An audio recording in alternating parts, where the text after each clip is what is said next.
O, sige na, go. Ulit mo! Cut mo! O, ayan na. Sige na.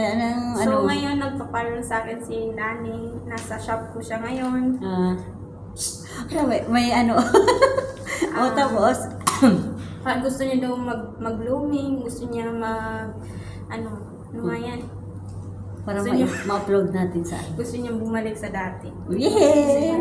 Yay! Anong brand ng kopi mo Ngayon, ka? after Coffee 6 ko years, uuwi siya. Ilang months na lang. Mm. Para makahanap siya ng... Yay! Malas man ako sa apam! Apam. Malas gani! Ay, Sabi ni Scammer. Tommy, sabi ni Angie, foreigners. Foreigners.